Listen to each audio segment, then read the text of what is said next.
I worked a late night shift at a fast food drive-thru, but after recent events, I never want to work there again. By user/Pudenator. I worked the night shift at a small fast food restaurant 5 nights a week. The food joint is open 24 hours a day, 7 days a week, and I just happen to be the unlucky bastard who has to work the drive-thru out from midnight until 8 in the morning. Well, me and 16-year-old Ethan, but he might as well not be there. In fact, he isn't really there because he prefers to go out in the car park and get high. I would complain about him, but he is the boss's son, so it wouldn't do much good anyways. So, 5 times a week, I run this restaurant basically by myself. Usually it's fine, not many customers come through at that time, apart from a few young people and a few stoners that have the munchies. So, usually it is an easy shift, except for last night. The events of last night make me want to never work the night shift again. It all started when I arrived at work at midnight, like I always do. I managed to quickly say hello to Ethan before he quickly made his way out to the car park. The joint practically lit as he was walking outside. I then went over to the cooking area, made sure that everything was working properly. Then I made my way over to the drive-thru window, put on my headset, and watched the cameras for the first customer to arrive. It was around 12:30 when the first car drove up to the drive-thru speaker and placed their order. A large chips and a 12-pack of nuggets, the usual sort of order that you get at this time of night. I served them their food and wished them a good night, then I began to wait again. Wait for the next customer. It was 1:15 when the old black Cadillac first drove up to the drive-thru speaker. The Cadillac looked quite used and the black paint was beginning to fade and was now a more gray color. All of the windows were very darkly tinted and it was impossible to see into the car from the cameras. I heard a slight crackly sound through my headset and saw that the driver of this car had wound down his window just a crack, enough to speak through but not enough to see into the car. He had then cleared his throat, which was the sound that I heard through the headset speaker. "Good evening. What would you like to order?" I asked through the microphone. A deep, croaky voice then replied, "I'm after some chicken nuggets and a kid's meal." I heard the croaky voice say through the speaker in my ear. "I can get you some nuggets, sir. That's not a problem," I replied to the man. "But unfortunately, the kid's meal is only available from 6 a.m. to 9 p.m., so I cannot give you that at the moment."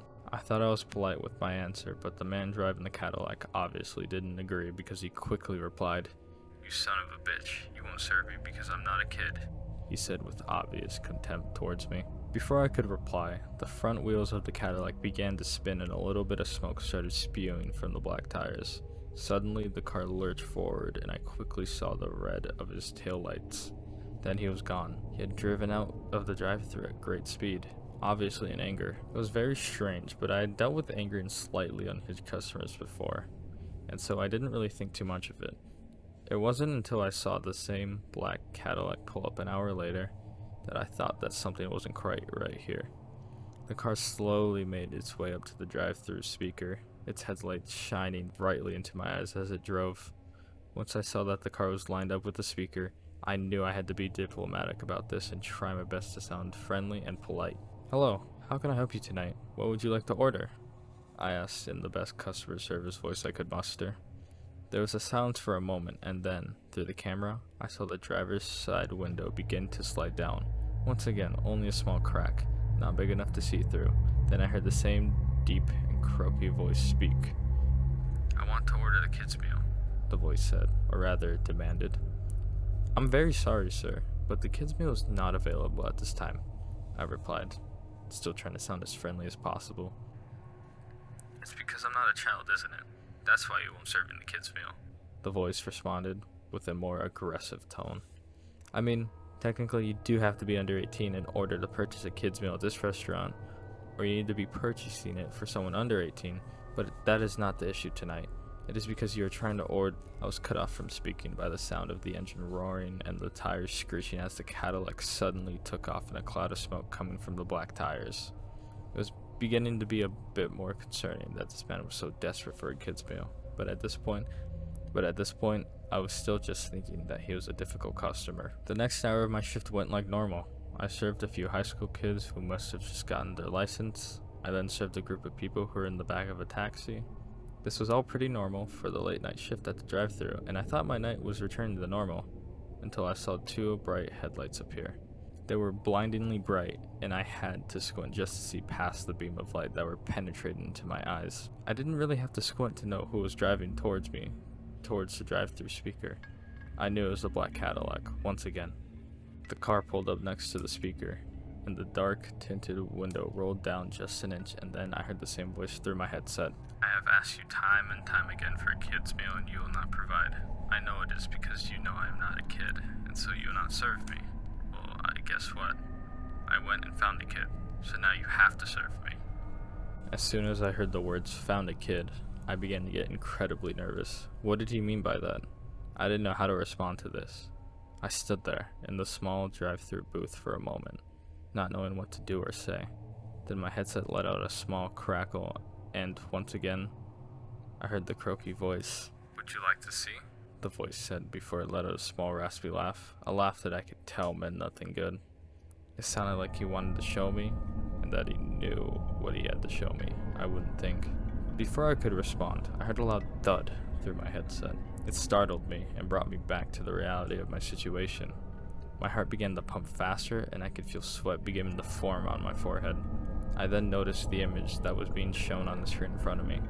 I could see the black Cadillac on the screen, and on the passenger's side, I could see that there was now someone sitting there. I recognized them instantly. It was Ethan. His head was being pressed up to the black tinting, but you could tell who it was. "See, I told you that I now had a kid, so will you serve me my kid's meal?" Suddenly the voice spoke. I pulled the headset off of my head and threw it to the ground. I didn't want to hear anymore. I was about to try and run outside to try and help Ethan, but before I could even move, the black Cadillac began to move and it disappeared from the drive-thru and into the night. I quickly rang the police, and they soon sent a couple of officers out to assist me. I explained everything that had happened, about the black car, about the driver wanting the kid's meal, and of course, about Ethan. I described his face being pressed up against the windscreen and how the man had driven off with him still in the car.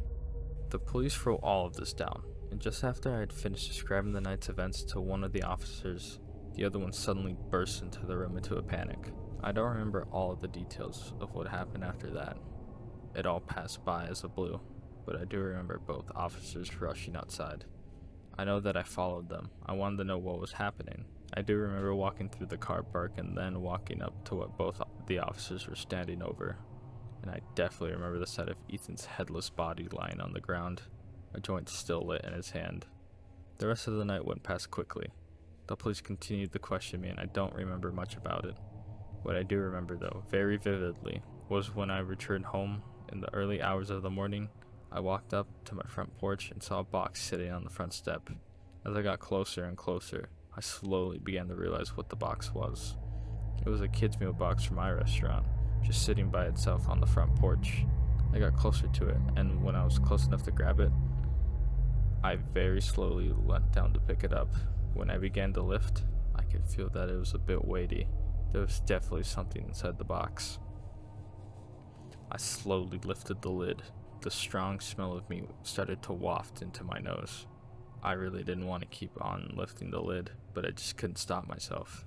I lifted the lid the rest of the way. Inside, when I looked, I saw that it was filled with chicken nuggets.